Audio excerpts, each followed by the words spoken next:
concurso de frecuencia. Expresión. Exa FM y Democracia AM. Encarnamos la libertad de expresión. Con periodismo crítico.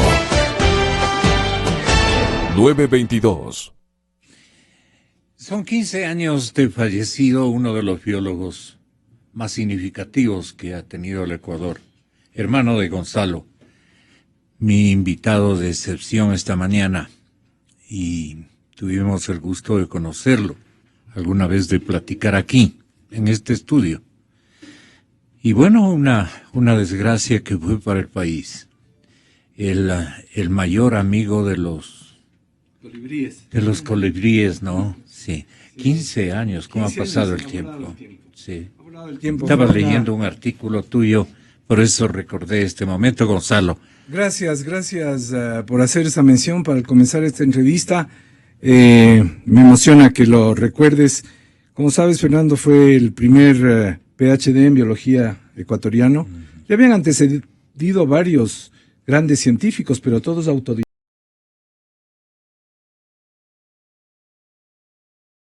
Y fundó el Departamento de Biología de la Católica y otras entidades como... ¿Por qué se apasionó de los colibríes que tú hayas llegado a...? Bueno, yo era el segundo de los hermanos y entonces estuve muy cerca de él. Creo que la primera... Fernando tenía una afición por los animales muy grande desde muy chiquito. Pero te hablo de los moscos, de los ratones, de los chanchitos, pequeños, de la humedad, de todo. Pero los colibríes tenían un atractivo especial. Mi mamá nos hacía quedarnos de estatuas cuando entraba un colibrí al patio de la casa vieja de la Junín. Entonces siempre decía, quietos, un colibrí. Entonces para que le veamos, sean los quindes moscas que llamábamos, o los azules más grandes, o los rabilargos, quietos que hay un colibrí. Entonces desde niños empezamos a distinguir los colibríes. Pero claro, Fernando tenía una mentalidad científica. Para nosotros era una contemplación estética, digamos. Pero él quería averiguar más y más sobre ¿por qué pueden retroceder? ¿Por qué pueden...? Todo eso le llevó a tener una mentalidad científica y a estudiar biología. Y su deceso se produjo en un accidente de bote, precisamente haciendo una observación. Un estudio de aves. Él era director técnico de la Secretaría de Ciencia y Tecnología, de la Fundación de Ciencia y Tecnología, Fundacid, pero no dejaba de ser un ornitólogo todo el tiempo que podía. Y entonces a él le preocupaba mucho los cambios que estaban sucediendo en la Laguna de la Mica, que se convirtió pues en una represa. Al ponerle el EMAP, un dique, creció el espejo del agua y subió el nivel. Y eso inundó las áreas de anidamiento de aves acuáticas, algunas de las cuales él nos explicaba venían desde Canadá. Vienen pues todos los años a invernar. Precisamente en el mes de septiembre empiezan a llegar, y entonces él estaba viendo dónde y cómo anidaban, y estaba en un bote de la EMAP, un bote Zodiac que está diseñado para que no se hunda jamás, pero se produjo una aceleración violenta con un motor fuera de borda demasiado grande para ese tipo de bote. El agua saltó y los 3 que estaban allí cayeron al agua. Murieron 2 de ellos, Fernando y el señor Julio Ordóñez, que era el chofer del EMAP y motorista del bote. Y se salvó por una cosa extraordinaria Luis Calvo Piña, alumno de Fernando y que era ya funcionario del EMAP, un biólogo. Luis se salvó porque su saco, su chompa, que en esa época se utilizaba chompas muy gruesas para protegerse del río, se enredó en la propela, en la hélice del motor. Y eso le salvó la vida, porque le sostuvo fuera del agua. Aunque se desmayó, pero estaba respirando. Y son esas cosas increíbles. Fernando falleció. Por la frialdad del agua. Claro, también. por hipotermia también. Hipotermia, ¿no? Sí. Contribuyó.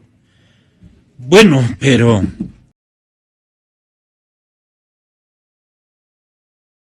Un pionero en la conservación de la naturaleza. Así es. Muchas gracias por la generosa presencia a mis invitados. Muchas gracias, doctor Guarderas, muchas gracias, Juan Carlos, y gracias, tocayo. Gonzalo Ortiz, el doctor Juan Carlos Solines y el doctor Santiago Guarderas. ¿Usted cree que Santiago, usted cree que en varias latitudes políticas de coyuntura hay conflictos? Me dirá que sí, y que es obvio que las haya. Muchos intereses individuales, grupales, no digamos colectivos, grupales, muchos intereses, pero más que eso, derechos de participación, que es una cosa lícita, pero nos estamos comportando muy mal. La dispersión va a ser del Ecuador político del futuro, de inmediato futuro, puede pasarnos una factura nefasta, porque lo mismo que van a dejar de herencia, lo hemos analizado desde el lado económico, será la tumba de todo esto. Pero también dicen que hay problemas bien graves al interior de Alianza País. ¿Usted conoce alguno de ellos o nos damos cuenta entre todos? Tal vez no lo decimos, pero no va a ser tan fácil la operación política de construir un binomio, porque el presidente incluso ya como que quiere despacharse de aquí, dice que ve muchos intereses dentro de su comunidad política y que preferiría tomarse unas vacaciones anticipadas. En realidad, en Alianza País... Escuchas. En efecto, yo creo que este es un fenómeno que se aplica a todas las organizaciones y tiene una política. Creo que el país ha estado a la expectativa de lo que está ocurriendo en Alianza País. Indudablemente para ellos debe ser el tema mucho más difícil, porque lo único que están es tratando de sostener un gobierno para poder, de alguna manera, yo diría, sin temor a equivocarnos, tapar toda esta situación de corrupción que lamentablemente vive el país, que ha llegado a niveles inconcebibles. Mire usted el tema que hoy día acaba de salir con el tema de la sobrina de la ministra de Salud. Días anteriores fue el yerno del candidato a la vicepresidencia, Alex, el querido Alex de los Panama Papers. Es decir, toda una serie de ciertos actos que todavía no lo conocemos a plenitud.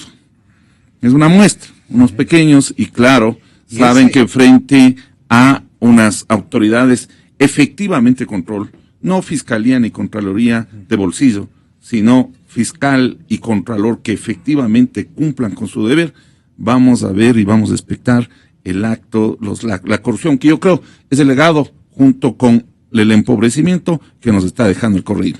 Pero por otro lado,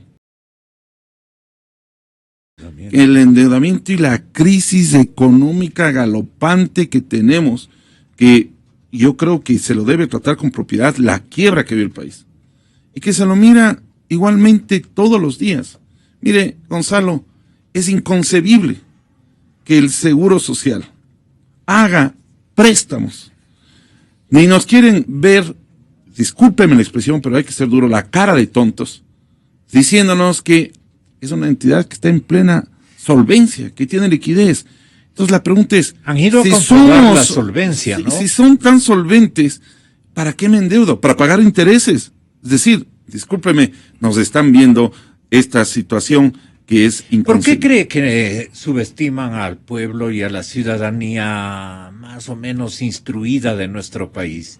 Se burlan de la clase media, de los profesionales, de todo. Se burlan de todos, no solamente de la clase media, porque justamente... Porque a los otros de mayor fondo les mienten, pero a otros nos ven la cara, como dice usted. Exactamente. Mire, tanto así, otro ejemplo, ¿no? Para verificación de las firmas de este colectivo, Rafael Siempre Contigo, que fue una cortina de humo, 106,000. Y Pame, la famosa Pame, decía que con $3,000 que ella guardó para sus estudios, pudo hacer tanta maravilla en tan corto tiempo, ¿no?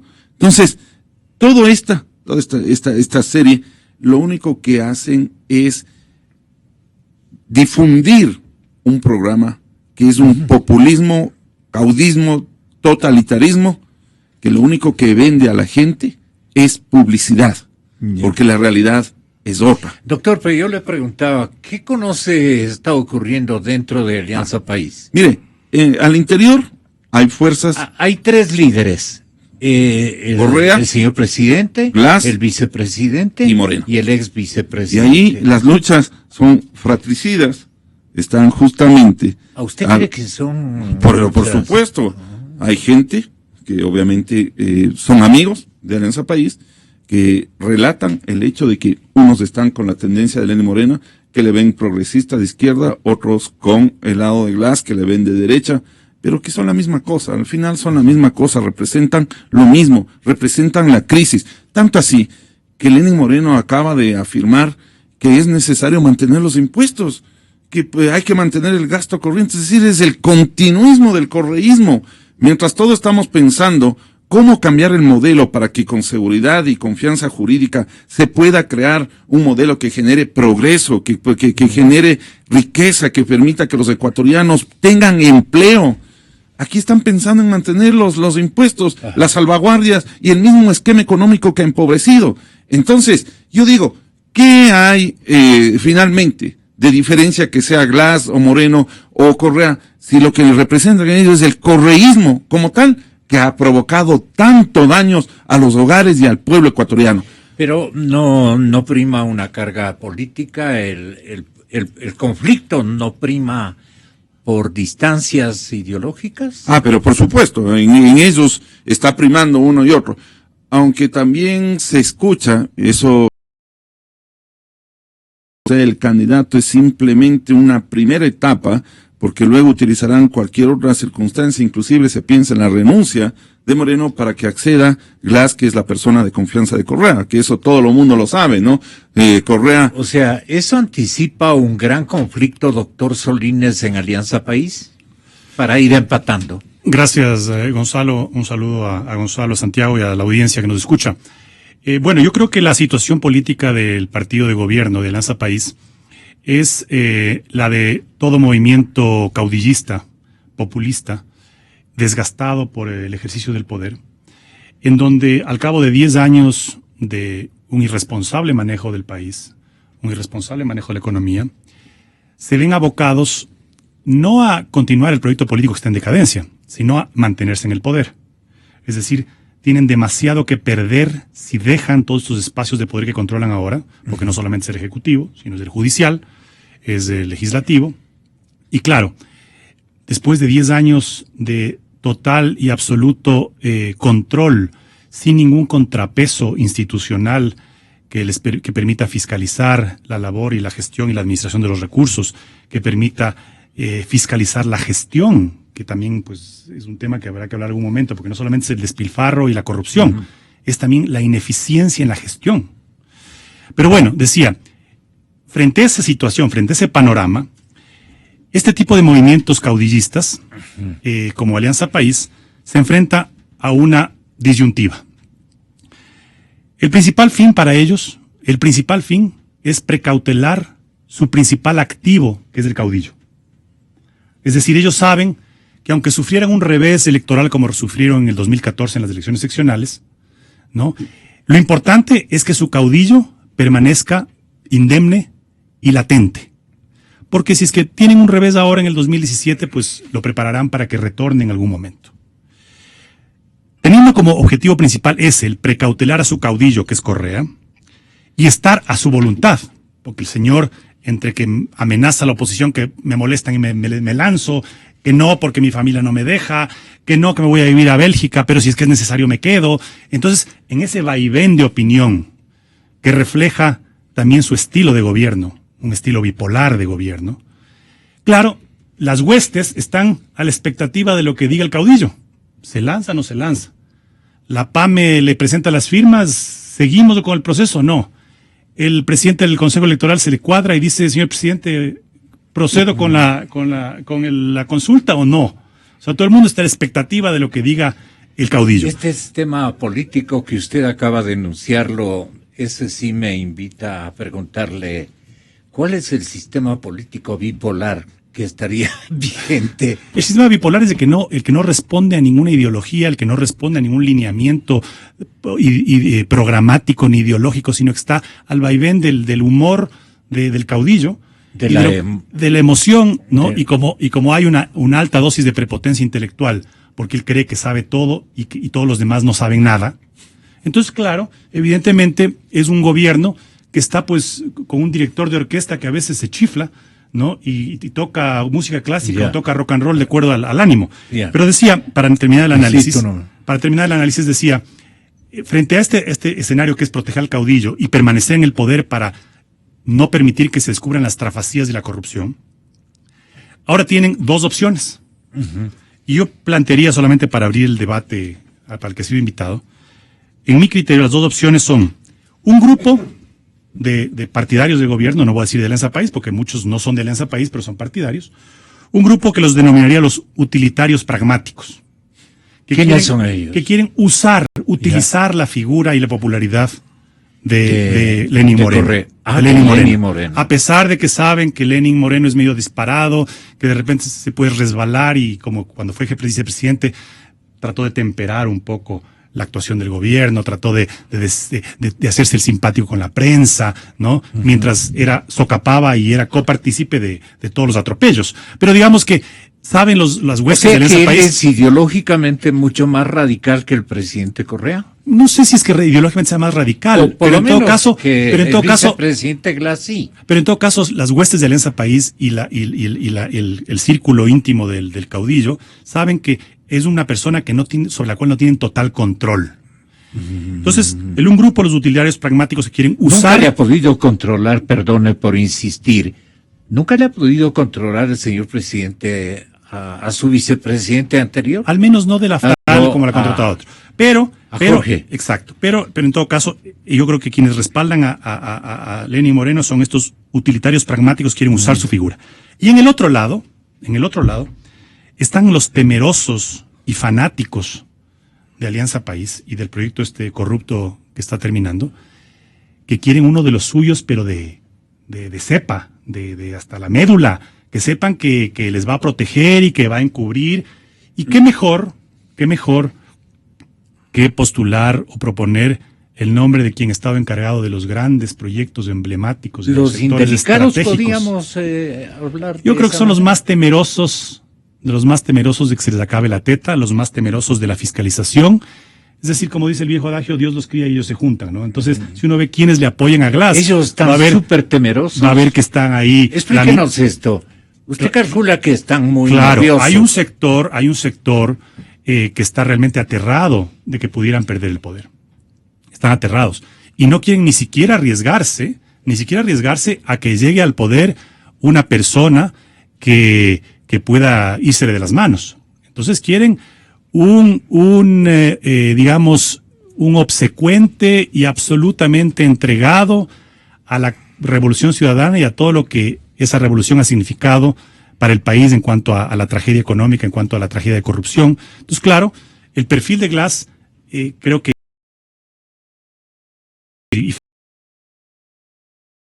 saber quiénes son los principales actores que apoyan esa candidatura, ¿no? Las ministras confundidas de errores de buena fe, ¿no? Ese tipo de gente que es la más temerosa de que llegue un gobierno distinto que empiece a fiscalizar y que empiece a reinstitucionalizar el país. Entonces yo creo que ese escenario, digamos, para plantearlo desde mi perspectiva, ¿no? Se plantea con el caudillo siendo protegido y esperando a ver qué decide, y estas dos tendencias, la utilitaria pragmática que quiere usar la imagen de Lenín Moreno y hacer creer a la ciudadanía que va a haber un cambio con Lenín Moreno, cuando sabemos que Lenín Moreno y su figura está siendo utilizada y que quien va a gobernar realmente. Las tres plataformas que inevitablemente van a ser las que protagonicen en la oposición la primera vuelta electoral. Me refiero al abogado Jaime Nebot, su candidata presidencial Cynthia Viteri, su cabeza de lista en la provincia de Pichincha, seguramente Santiago Guarderas, no conocemos todavía de esa decisión. Juan Carlos Solínez está representando al candidato Lasso y Gonzalo Ortiz potencialmente al candidato Moncayo o a la candidata María Paula. Creo que por coherencia, me parece a mí, ¿no? El general será el favorito tal vez de Gonzalo. Aunque yo me estoy anticipando a cosas que todavía él no nos ha revelado. Pero digo, es importante porque en la oposición dicen también va a ser la causante del éxito electoral del gobierno. Y que incluso me decían ayer, saldrá alguien de las tres plataformas a convalidar el éxito electoral del partido de gobierno. Y con eso remataría la circunstancia a favor, vuelvo y repito, del candidato de gobierno, fuere quien fuere. Sea, quien resulte. Gonzalo, el lado oficialista también tiene sus problemas. ¿Cómo los contemplas y los distribuyes? Bueno, gracias Gonzalo. Luego de esta introducción más familiar, ahora entramos precisamente al tema del panel. Con saludo a los compañeros que hemos estado conversando y a la audiencia. Yo no represento a nadie, yo francamente no represento a nadie. Yo he ayudado a que la izquierda democrática vuelva a la vida, apoyando en lo que fue posible para la recolección de firmas, pero no soy miembro del consejo político ni de la asamblea que se va a reunir el sábado. No pertenezco a ninguna de las directivas provinciales, porque la asamblea básicamente es el conjunto de las directivas provinciales del partido. Así que no estoy cercano siquiera a reuniones o tratativas. Yo en realidad no he sido militante del partido que esté en las reuniones, sí. que no me da mi tiempo ni mi manera de ser para estar en estas reuniones. Y entonces yo he estado, por supuesto, muy preocupado de cómo se vayan a tomar las decisiones, pero una de las formas en que se toman decisiones en política es corriendo encuestas y sabiendo realmente cómo ve la gente, el votante, a los posibles perfiles de candidatos. Y entonces eso es lo que se ha hecho y a base de eso se tomarán las decisiones de la izquierda democrática. Y lo mismo creo que está haciendo el gobierno. Por eso es que Correa ha mantenido hasta, parece el día de hoy, cuando ya van a cerrar el capítulo de AIPAME, creo que hasta el día de hoy Correa ha mantenido abierta la posibilidad de que él fuera el candidato. Por eso es que les permitió a estas señoritas que hagan la pantomima de que recogieron firmas y que presentaron más de 1 millón de firmas. Como yo dije en estos mismos micrófonos, eso era absolutamente imposible, porque la izquierda democrática, con la organización que tiene la izquierda democrática, porque recuperó a muchos de sus dirigentes provinciales, logró tener 650,000 votos en un año. ¿Cómo era posible que en menos de 3 meses hayan conseguido el doble de votos estas señoritas de buena voluntad? Era absolutamente imposible. Lo que estaba diciendo era una gran mentira. Entonces ahora ya Correa, al correr encuesta tras encuesta, ellos tienen un sistema de tracking que llaman los encuestadores, que es una encuesta diaria. El gobierno sabe exactamente las reacciones a cada medida, a cada declaración del presidente, a cada posición que tiene. Nunca ha habido un gobierno tan dependiente de las encuestas como el actual gobierno. Y entonces, por eso es que seguían corriendo la figura de Correa en las papeletas, comprobado es que Correa baja y baja cada semana 2, 3, 4 puntos semanales. Y entonces Correa no tiene ninguna posibilidad en las próximas elecciones.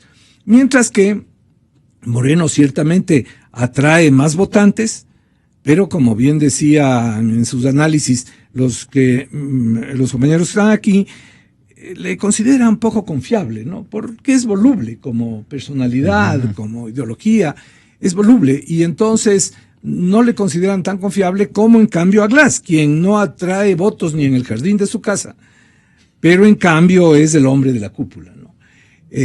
Como bien lo ha analizado aquí Santiago y Juan Carlos, lo han analizado muy bien. Hay esto que lo ha definido muy bien Juan Carlos, utilitarios pragmáticos y los corruptos, los fanáticos que están más cerca de esa cúpula, ¿no? ¿Serán ellos los dos grupos? Es una forma de definirlo. Más cercanos al núcleo presidencial y los que están más sueltos, ¿no? Más alejados, que inclusive han tenido diferencias políticas, programáticas, respecto sobre todo de este centralismo y verticalismo que se representa con Correa y con Glass, mientras que los otros están más abiertos a la participación ciudadana, a estas cosas de las que se olvidaron, que están tratando de recuperar ahora como parte de su discurso, porque la participación ciudadana ha sido burlada a lo largo de todo este periodo y ahora recién se acuerdan de la participación ciudadana, como se están acordando recién de los empresarios privados, otra cosa de la que se olvidaron con el estatismo fanático que han tenido, ahora se están acordando de los empresarios privados como parte del discurso de la campaña. Así que igual creo yo que estaremos hasta este fin de semana la Izquierda Democrática decide su candidato y el siguiente fin de semana Alianza País en su convención, el 1 de octubre, dijeron que tendrían su candidato y se correrá encuestas hasta el último momento. El análisis eminentemente individual y periodístico nos hace pensar de que, por ejemplo, en el dilema de la socialdemocracia ecuatoriana o del Partido Izquierda Democrática, con Pachacuti, los dos a la cabeza, y algún otro movimiento importante que sí los hay, pensarían que el hombre serio, categorizado, sensato, tranquilo, él mismo está proclamando, digamos, esa línea de conducción personal y de vocación política me refiero al general Moncayo. Sin duda. Dicen estos observadores internos de la ID que María Paula Romo lo que vendría es hacer un posicionamiento si ella fuera la candidata. Un posicionamiento como todos han hecho. Lo han hecho todos los expresidentes, ¿no? Yo recuerdo haber acompañado incluso como periodista y como persona a Rodrigo Borja desde la primera ocasión en que ellos... Un partido muy interesante, 79. Uno era joven y todo lo demás en el 79, exactamente. Luego la segunda, que quedó, pero en el filito. Que ganó la primera vuelta. Así fue. Y perdió la segunda, por lo que yo considero que fue un fraude. Yo considero que fue un fraude. Pero él también defraudó yéndose de paseo o algo por el estilo. Eso era poco. En las encuestas que corrimos en ese periodo no se notó eso. Él fue a dar un curso en Aruba, y un curso que estaba comprometido desde mucho antes, que lo daba todos los años, y eso, bueno, fue aprovechado. Pero no fue conveniente. Tal vez no fue conveniente. Y en la tercera ocasión sí, pues, contundente, ¿no? Contundentemente. Sí. Así es, bueno, podría ser.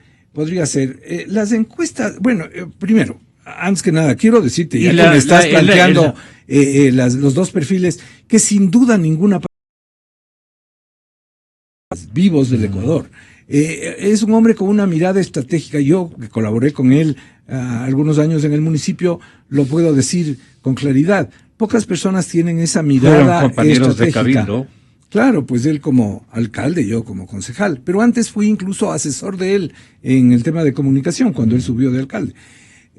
Luego me presenté, en esa época había pues la votación intermedia, ¿no? Yo fui concejal desde enero del 2003, habiéndose dirigido en el 2002, él era alcalde desde el 2000. La mirada estratégica de Paco, el hecho de poder ver todo el panorama, Porque el gran defecto de los políticos es centrarse en algunas cosas y descuidar todo lo demás. Él tiene la virtud de poder ver todo el panorama y de saber avanzar estratégicamente, probablemente por su formación de militar, pero sobre todo por sus lecturas. Es un hombre de amplias lecturas, de profundas lecturas. Siempre está al día en lo último que ha salido. Lee mucho, reflexiona mucho y sin duda es un estadista notable. Pero hay que ver también la forma en que cada persona llega en este momento al votante. Un fenómeno que todos vemos y que creo que mis compañeros que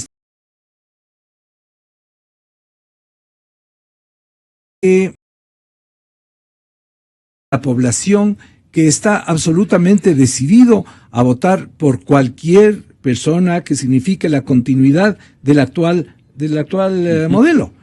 Y ese grupo, del voto duro del gobierno, pues está alrededor del 22% de los votantes.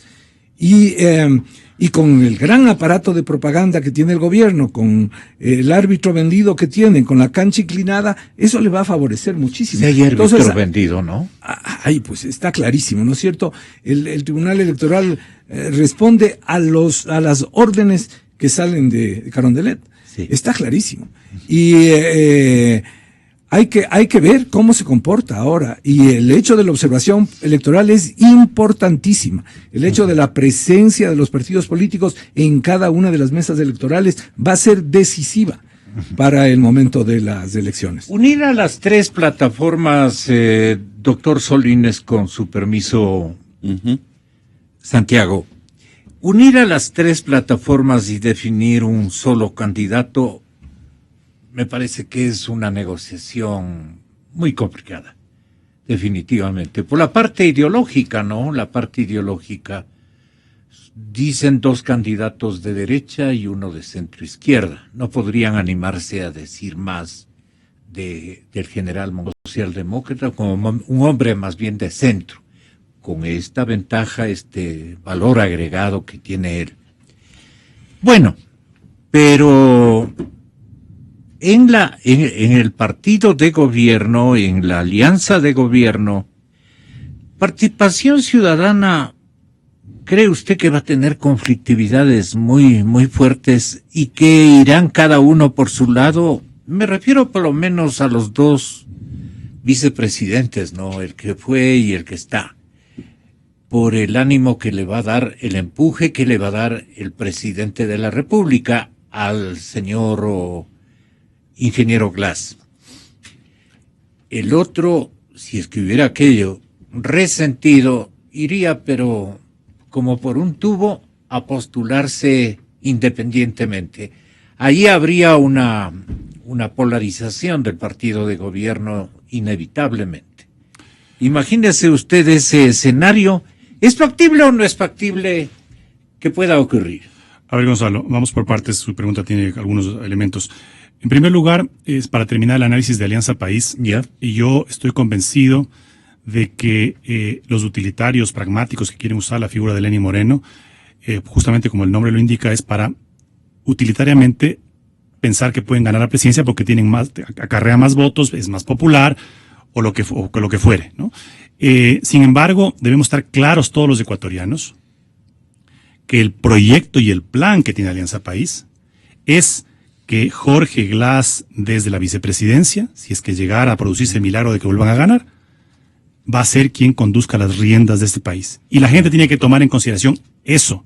Es decir, Glass es solamente una fachada. Y lo que yo le pediría, si es que efectivamente se concreta la candidatura de Lenín Moreno. Moreno sería la fachada, por lo claro. Perdón, Lenín Moreno sería la fachada. Y lo que yo le pediría a Lenín Moreno, si es que se concreta la candidatura de él, no es que nos hable lo que piensa hacer o cómo piensa modular la administración de gobierno o cómo piensa salir de la crisis. Que nos presente, con todo respeto le pido, que nos presente un certificado médico por doctores independientes que puedan certificar su condición física para poder gobernar un país y poder asumir las responsabilidades de un presidente de la República. ¿A quién le pide esto a usted? Si es que llega a ser candidato Lenín Moreno. ¿Por qué digo esto? Mire usted lo que acaba de pasar en Estados Unidos. Por un leve desmayo de Hillary Clinton, las encuestas comenzaron a moverse porque el ciudadano norteamericano dijo, hasta puede perder yo no puedo elegir a una presidenta que no esté en su plenitud de condiciones. El ecuatoriano tiene que exigir lo mismo. No puede elegir un presidente que no esté en plenitud de condiciones y que asegure, a menos que haya un caso ya fortuito, de inesperado, que asegure que va a poder asumir el mandato que eventualmente el pueblo ecuatoriano le dé en las urnas. Dicho esto... Pero usted acoge rumores de que el ex vicepresidente está enfermo. Es evidente. ¿Tiene problemas? Es evidente, no es que está enfermo, no es que se ha enfermado últimamente. Él viene acarreando un problema de salud que se ha ido, digamos, incrementando a lo largo del tiempo, ¿no? Por eso me sorprendió. ¿Su inmovilidad, dice usted? No, derivado de su inmovilidad. Tiene una serie de problemas. Él tiene que someterse, tengo entendido, a una serie de tratamientos, de aseos, de intervenciones al día. Permanentemente. Entonces, como yo no sé las condiciones exactas, yo como ecuatoriano exigiría que me digan cuál es la real situación de salud del señor Lenín Moreno. Claro. Pero como Lenín también le exigiría a usted, Juan Carlos, que exhiba alguna evidencia que asegure, digamos, esa posibilidad de que él es un enfermo crónico. Yo no tengo que decir, primero que no he dicho que es un enfermo crónico, yo no tengo que exhibir ninguna prueba de nada, simplemente estoy diciendo que como ecuatoriano, si es que hay un candidato, así como Hillary Clinton explicó a qué se debió su desmayo y exactamente presentó las fichas médicas y todo, yo exigiría que también nos presenten la situación médica real, porque lo que no quiero es que, no yo, porque yo no voy a votar por Lenín Moreno y por Jorge Glass, ni aunque volvieran a nacer, pero sí tiene derecho la ciudadanía de conocer exactamente la situación de las personas por las que están postulando. Segundo, como creo y estoy convencido de que este proyecto está en decadencia y va a terminar este desgobierno en el 2017, aplaudo iniciativas como la Izquierda Democrática de haber recolectado las firmas, de haberse reinscrito, y aplaudo la posibilidad de que muchos partidos que están registrados y reconocidos puedan participar en estas elecciones, formen coaliciones. Es un ejercicio muy interesante que está haciendo la izquierda, porque eso crea madurez política, el hacer esfuerzos. La izquierda democrática. El hacer esfuerzos de unidad, sea en la izquierda, sea alrededor de alcalde Nebot, sea alrededor de Guillermo Lasso con la plataforma Compromiso Ecuador. Esos ejercicios son beneficiosos para la democracia porque construyen la madurez que se requiere para llegar a una unidad. Sin embargo, creo que el que haya una unidad total y absoluta a estas alturas del partido es absolutamente utópico. Lo que sí debo hacer un llamado, Gonzalo, es a que los partidarios de los distintos procesos de unidad alrededor de Guillermo Lasso, alrededor de Cynthia Viteri, alrededor del candidato de las izquierdas, no polaricen posiciones entre ellos, porque en una segunda vuelta que estoy seguro que va a haber, todos vamos a tener que unir el hombro para sacar a este proyecto corrupto del gobierno y poder elegir a un nuevo gobierno. Por lo tanto, debemos respetar estas posiciones que al momento no han logrado la unidad total y estar preparados para a partir del 19 de enero que se celebra la primera vuelta, confluir todos en un gran movimiento cívico patriótico nacional que apoye al candidato o candidata que pase a la segunda vuelta. Yo creo que ese es el principal cometido si realmente queremos unidad y si realmente queremos derrotar a este proyecto corrupto de Alianza País. Y tercero, para terminar, simplemente terminar la idea anterior de aplaudir estas iniciativas. Ojalá también Sociedad Patriótica, el partido de Novoa, Adelante Ecuador, adelante, ¿no? Partidos recientemente inscritos, ¿no? Logren plegar a estos procesos de unidad, ¿no? De tal forma de que no se sigan dispersando los votos. Dispersar los votos y estar preparados para dar buena lid en la primera vuelta y luego unirse todos en un solo puño para terminar con la opresión, para terminar con el desgobierno y para terminar con este despeñadero al que nos ha llevado el gobierno. El plan estratégico o de componenda que se avecina, dicen los que creen que van a meter las manos irresponsablemente en el comicio a través de alguna trampa, es que en primera vuelta el triunfador sea, en este caso, el ex vicepresidente. En ese caso, ¿cómo cuidar de que por lo menos ustedes no van a poder alcanzar sino una segunda votación? Digo ustedes, las tres plataformas, ¿no?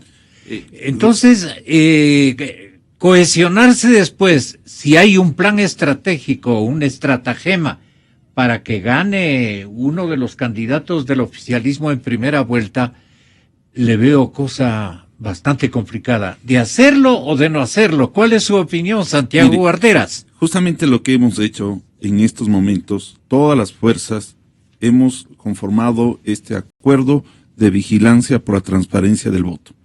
Y hemos hecho todos los esfuerzos a efecto de que este árbitro, como decía Gonzalo Vendido, lamentablemente haga acciones que denoten que va a hacer un ejercicio de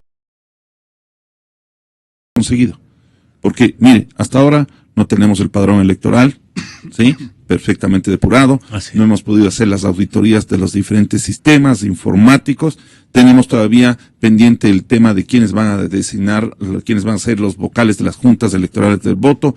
Queremos saber el tema de quiénes van a ser los observadores internacionales que van a estar ese día. Es decir, toda la tarea está pendiente. Cuando hay estos órganos, todos los órganos actúan exclusivamente cuando se trata del presidente. Ya cuando hay PAME dice que no vale la pena gastar $106,000, entonces el presidente ese mismo día dice, en verdad, hay que archivar el tema.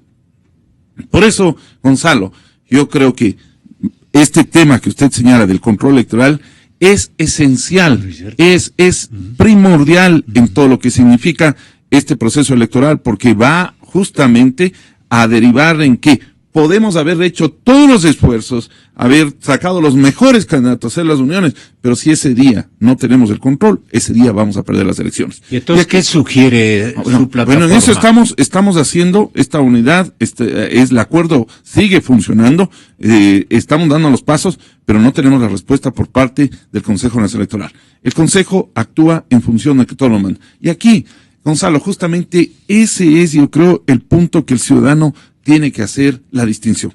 O continuar en este totalitarismo. Y ahí yo no digo que Glass, por ejemplo, está controlado por Correa. Glass simplemente todos los días busca ser casi idéntico a Sabatinas. Trata de emularle en todo, hasta en los malos chistes, cantando. O sea, quiere ser el protagonismo para que Correa sea sus ojos de Correa.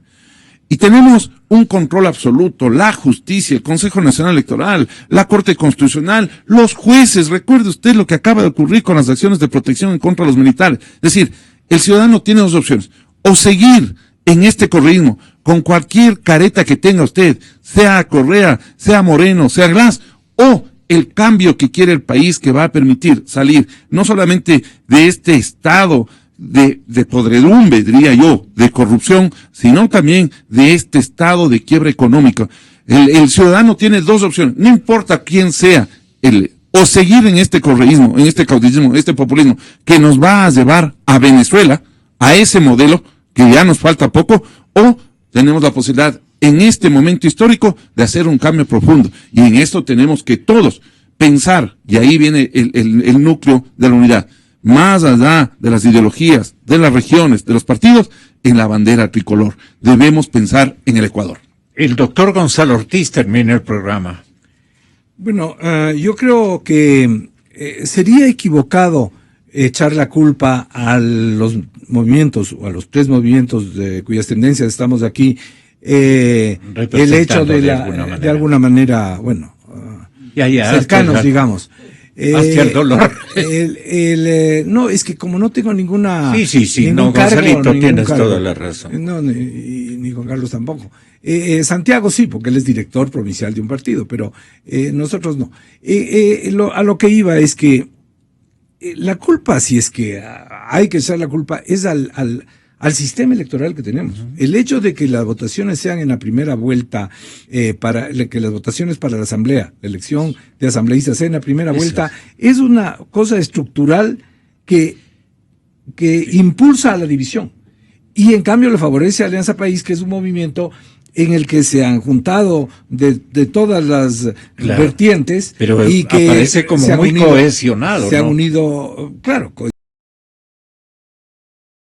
cohesionados por los 60,000 millones. Los ejercicios en sus diferentes campos del poder.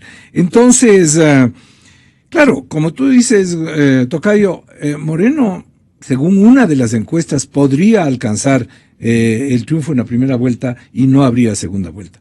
Pero claro, esa es una de las encuestas que no coincide con otras y además todavía no ha comenzado la campaña.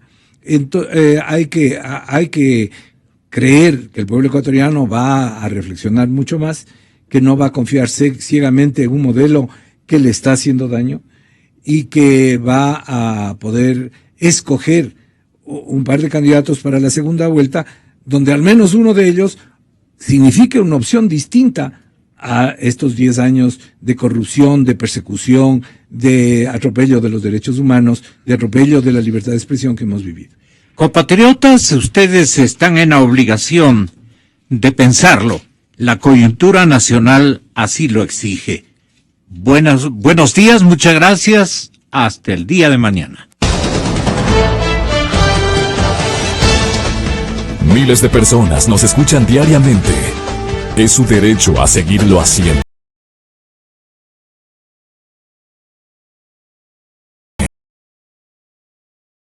Expresión, con periodismo crítico.